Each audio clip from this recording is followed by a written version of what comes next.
Now 11 part 1 र part 1 मा हामीले देख्छौं यो क्वेशन र यसमा पनि हामीले लेख्ने छौं लेफ्ट ह्यान्ड साइड मा देख्छौं हामीले cos 70 degree upon sin 20 degree plus cos 59 degree upon sin 31 degree minus 8 sin square 30 degree र यसमा पनि हामी कन्भर्ट गर्ने छौं र हामीले यसलाई कुनैमा पनि कन्भर्ट गर्दा हुन्छ न्युमरेटर डिनोमिनेटरलाई र म यसको न्युमरेटरलाई कन्भर्ट गर्दैछु र कन्भर्ट गर्दाखेरि हुन्छ हाम्रो cos 70 डिग्री लाई हामीले लेख्न सक्छौं cos 90 minus 20 डिग्री अपन डिनोमिनेटरमा सेम छ sin 20 डिग्री प्लस फेरि यसलाई पनि कन्भर्ट cos 90 minus यसलाई cos 59 लाई 90 minus 31 लेख्न सक्छौं upon sin 31 degree minus 8 into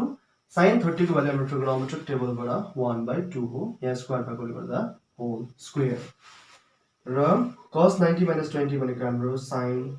20 degree upon फेरि तलपट्टि छ sin 20 degree plus cos 90 minus 31 भनेको sin 31 degree upon फेरि डिनोमिनेटरमा छ sin 31 degree minus 8 into 1 को स्क्वायर 1 नै हो 2 को स्क्वायर 4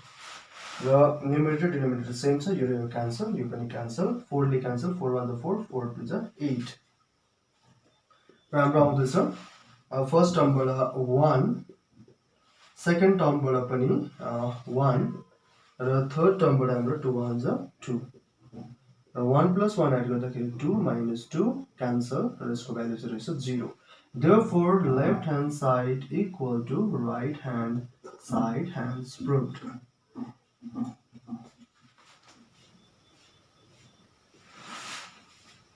11 part 2 र यसमा पनि हामीले लेफ्ट ह्यान्ड साइडलाई पहिला लिने छौं लेफ्ट ह्यान्ड साइडमा चाहिँ हाम्रो cos 80 degree upon sin 10 degree plus cos 59 degree cosec 31 degree र यसमा पनि हामी फर्स्ट न्युमरेटरलाई कन्भर्ट गर्ने छौं कन्भर्ट गर्दाखेरि हुन्छ हाम्रो cos 90 minus यसलाई लेख्न सक्छौं 90 minus 10 degree upon डिनोमिनेटर को सेम छ sin 10 degree प्लस अब यसलाई हामी cos 59 degree लाई त्यतिकै राख्ने छौं cosec 31 लाई चाहिँ कन्भर्ट गर्ने छौं cosec 31 लाई हामीले 90 minus 59 degree लेख्न सक्छौं र cos 90 minus 10 भनेको हाम्रो simple sin 10 degree upon sin 10 degree plus फेरि यसलाई त्यतिकै राख्ने छौं cos 59 degree into cosec 90 minus 59 भनेको हाम्रो sec 59 degree र sin 10 र sin 10 हाम्रो सेम छ न्युमरेटर डिनोमिनेटर क्यान्सल र फर्स्ट टर्मबाट आउँदैछ 1 प्लस cos 59 लाई हामी त्यतिकै राख्ने छौं इन्टु रेसिप्रोकल फेरि sec 59 भनेको 1 अपन cos हो cos 59 degree अनि लेख्ने छौं since sec theta equal to 1 upon cos theta reciprocal use गरेको ओके अब फेरि न्युमरेटर डिनोमिनेटर क्यान्सल यो क्यान्सल गर्दाखेरि हाम्रो फर्स्ट टर्मबाट छ 1 सेकेन्ड टर्मबाट पनि 1 नै रह्यो र दुईटा एड गर्दाखेरि 2 therefore left hand side equal to right hand side hence proved question number 12 मा हामीले देख्छौं without using trigonometrical tables evaluate यो क्वेशन देख्छ र ट्रिगोनोमेट्रिकल टेबलको भ्यालु युज नगरिकन यसको भ्यालु हामीले निकाल्नु पर्यो र फर्स्टमा हाम्रो छ 2 tan 35 लाई कन्भर्ट गर्ने छौं tan यसलाई लेख्न सक्छौं 90 minus 55 degree upon cot 55 degree whole square plus यसलाई पनि हामी न्युमरेटरलाई कन्भर्ट गर्ने छौं cot 90 minus 35 degree लेख्न सक्छौं upon tan 35 degree minus 3 फेरि यसलाई कन्भर्ट गर्दाखेरि हुन्छ हाम्रो sec 40 लाई कन्भर्ट गर्छौं sec 90 minus 50 degree upon cosec 50 degree okay now 2 tan 90 minus 55 भनेको हाम्रो cot 55 degree upon तलपट्टि पनि छ हाम्रो cot 55 degree whole square plus फेरि cot 90 minus 35 भनेको tan 35 degree denominator छ tan 35 degree minus 3 sec 90 minus 50 भनेको cosec 50 degree upon cosec 50 degree र यो हाम्रो क्यान्सल यो पनि क्यान्सल हुँदैछ र फर्स्ट टर्मबाट 2 into 1 भनेको 2 प्लस सेकेन्ड टर्मबाट 1 माइनस थर्ड टर्मबाट 3 into 1 भनेको 3 र 2 plus 1 3 minus 3 र यसको फाइनल भ्यालु चाहिँ रहेछ 0 12 part 2 12 part 2 मा हामीले देख्छ sin 35 degree cos 55 degree plus cos 35 degree into sin 55 degree र यो माथिको टर्मलाई हामीले trigonometric identity sin square theta plus cos square theta को फर्ममा बनाउनु पर्यो र त्यो बनाउनको लागि हामी सेकेन्डको यो टर्मलाई cos 55 लाई चाहिँ कन्भर्ट गर्ने छौं र गर्दाखेरि हुन्छ हाम्रो sin 35 त्यतिकै रहन्छ इन्टु cos 55 छ इन्टु cos 55 लाई हामी 90 डिग्री माइनस 35 डिग्री लेख्न सक्छौं प्लस फेरि अब हाम्रो सेकेन्डको लागि त cos स्क्वायर थीटा बनाउनु पर्यो र अगाडिको cos 35 लाई चेन्ज गर्ने छैनौ त्यतिकै राख्छौं sin 55 लाई कन्भर्ट गर्ने छौं cos 35 degree into sin 90 minus 35 degree okay whole divide by denominator मा चाहिँ हाम्रो cos square cosec square 10 degree minus tan square 80 degree र हामी फर्स्ट को लाई कन्भर्ट गर्ने छौं गर्दाखेरि हाम्रो sec square 80 minus tan square 80 आउँछ त्यो भनेको हाम्रो third formula sec square theta minus tan square theta equal to 1 र यो फर्ममा बनाउने छौं र त्यो बनाउँदाखेरि हामी cosec square 10 degree लाई कन्भर्ट गर्ने छौं cosec square 90 minus 80 degree लेख्न सक्छौं cosec square 10 लाई minus tan square 80 degree लाई हामी त्यतिकै राख्ने छौं ओके त्यसपछि हुन्छ हाम्रो sin 35 डिग्री त्यतिकै रहन्छ इन्टु cos 90 minus 35 भनेको हाम्रो sin 35 डिग्री प्लस cos 35 त्यतिकै रह्यो cos 35 degree into sin 90 minus 35 भनेको फेरि cos 35 degree whole divide by cosec square 90 minus 80 भनेको हाम्रो sec square 80 degree minus tan square 80 degree र मल्टिप्लाई गर्ने छौं मल्टिप्लाई गर्दाखेरि हुन्छ हाम्रो sin 35 into sin 35 मल्टिप्लाई गर्दाखेरि sin square 35 degree plus sin square 35 degree plus cos 35 into cos 35 multiply गर्दा cos square 35 degree whole divide by denominator को त्यतिकै बस्छ हाम्रो sec square 80 degree minus tan square 80 degree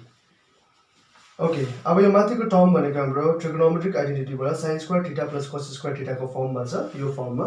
यो भनेको हाम्रो 1 हो त्यसले गर्दा हामीले यहाँ 1 लेख्न सक्छौं 1 होल डिवाइड बाइ फेरि sec square 80 degree minus tan square 80 degree यो भनेको हाम्रो 1 नै छ र थीटा को ठाउँमा हाम्रो 80 छ यहाँ पनि 80 छ त्यसले गर्दा हामीले यसको पनि 1 लेख्न सक्छौं 1 by 1 भनेको हाम्रो answer 1 Number 13, prove the following. Part 1 मा छ cos theta upon sin 90 minus theta plus sin theta upon cos 90 minus theta equal to 2. यो चाहिँ हामी प्रुभ गर्नु पर्यो र यसको सल्युसन हुन्छ हाम्रो फर्स्ट हामी लेफ्ट ह्यान्ड साइडलाई लेख्ने छौं लेफ्ट ह्यान्ड साइड भनेको इक्वल टु देखिको लेफ्ट को पार्ट र हामी यतिलाई पहिला कपी गर्ने छौं cos theta upon sin 90 minus theta plus sin theta upon cos 90 minus theta okay र माथिको cos theta हाम्रो त्यतिकै रहने छ cos theta sin 90 minus theta भनेको हाम्रो कम्प्लिमेन्ट्री एंगलबाट cos theta हो यो पार्टलाई हामीले cos theta लेख्न सक्छौं अर्को छ हाम्रो प्लस sin theta लाई हामीले त्यतिकै लेख्न सक्छौं फेरि cos 90 minus theta लाई हामीले sin theta लेख्न सक्छौं र यो cos theta र cos theta सेम छ न्युमरेटर डिनोमिनेटर क्यान्सल यहाँ पनि sin theta क्यान्सल र फर्स्ट टर्मबाट 1 रहदैछ प्लस सेकेन्ड टर्मबाट 1 दुईटा एड गर्दाखेरि हाम्रो 1 plus 1 is 2 which is equal to right hand side 2 hence proved 13 part 2 मा हामीले देख्छ cos theta into sin 90 minus theta plus sin theta into cos 90 minus theta equal to 1 यो पनि हामीले 1 प्रुभ गर्नु पर्यो र यसको सल्युसन हुन्छ हाम्रो लेफ्ट ह्यान्ड साइडले लिनेछौँ पहिला लेफ्ट ह्यान्ड साइडमा छ हाम्रो यो पार्ट र लेख्नेछौँ पहिला cos theta sin 90 minus theta plus sin theta into cos 90 minus theta 90 degree minus theta. Okay, cos theta हाम्रो त्यतिकै रहन्छ र कम्प्लिमेन्ट्री एंगलबाट sin 90 minus theta भनेको हाम्रो cos theta plus यो sin theta त्यतिकै रहन्छ फेरि cos 90 minus theta भनेको हाम्रो sin theta. Okay, अब cos theta into cos theta multiply गर्दा cos square theta plus sin theta into sin theta multiply गर्दा sin square theta. र यो हाम्रो ट्रिगोनोमेट्रिक आइडेन्टिटी को first formula sin square theta plus cos square theta equal to 1. यो फर्ममा छ हाम्रो यसमा चाहिँ sin square theta पछाडी छ cos square theta अगाडि छ भनेपछि यो भनेको हाम्रो 1 नै हो. सो हामीले यसलाई लेख्न सक्छौं 1 which is equal to right hand side 1 right hand side hence proved. 13 part 3 यसमा देख्छ हाम्रो tan theta upon tan 90 minus theta plus sin 90 minus theta upon cos theta equal to sec square theta. हामीले यति proof गर्नु पर्यो left hand side को value चाहिँ यति आउनु पर्यो र फर्स्टमा हामीले लेफ्ट ह्यान्ड साइडलाई लिनेछौं. लेफ्ट ह्यान्ड साइड छ हाम्रो tan theta upon tan 90 minus theta plus sin 90 minus theta upon cos theta. र फर्स्ट को हाम्रो tan theta हाम्रो त्यतिकै रहनेछ माथिपट्टि tan theta लाई त्यतिकै लेख्ने छौं र तलपट्टिको tan 90 minus theta भनेको हाम्रो cot theta हो प्लस sin 90 minus theta भनेको cos theta upon cos theta नै छ र यो cos theta cancel numerator denominator same छ त्यसले गर्दा क्यान्सल भयो र यसमा हामी tan theta को रेशियो चाहिँ हाम्रो sin theta by cos theta हो. sin theta upon cos theta whole divide by फेरि cot theta को रेशियो चाहिँ हाम्रो cos theta upon sin theta plus यहाँनिर 1 रह्यो र अब हाम्रो रेसिप्रोकल हुँदाखेरि यहाँनिर हुन्छ sin theta upon cos theta त्यतिकै छ इन्टु यो cos sin theta माथि sin theta upon cos theta plus 1 sin theta into sin theta multiply गर्दाखेरि sin square theta upon cos theta into cos theta multiply गर्दाखेरि cos square theta plus 1 र LCM लिन्छौं यहाँनिर cos square theta र 1 को LCM हाम्रो cos square theta नै हुन्छ र माथिपट्टि no change sin square theta plus यो 1 ले cos square theta टाइम्स त्यो cos square theta ले 1 लाई मल्टिप्लाई न्युमरेटर 1 लाई मल्टिप्लाई गर्दाखेरि यहाँ cos square theta र sin square theta plus cos square theta भनेको हाम्रो ट्रिगोनोमेट्रिक आइडेन्टिटीबाट 1 हो. यतापट्टि लेख्नु पर्यो since sin square theta plus cos square theta equal to 1 र यसको भ्यालु चाहिँ हाम्रो 1 छ र न्युमरेटर डल्लै टर्म भनेको चाहिँ हाम्रो 1 हो whole divide by cos square theta र 1 upon cos square theta भनेको चाहिँ हाम्रो sec square theta र यतापट्टि लेख्ने छौं हामी since sec theta equal to 1 upon cos theta reciprocal sec theta को रेसिप्रोकल चाहिँ cos theta र यो चाहिँ हाम्रो right hand side sec square theta सँग इक्वल भयो which is equal to right hand side hence proved.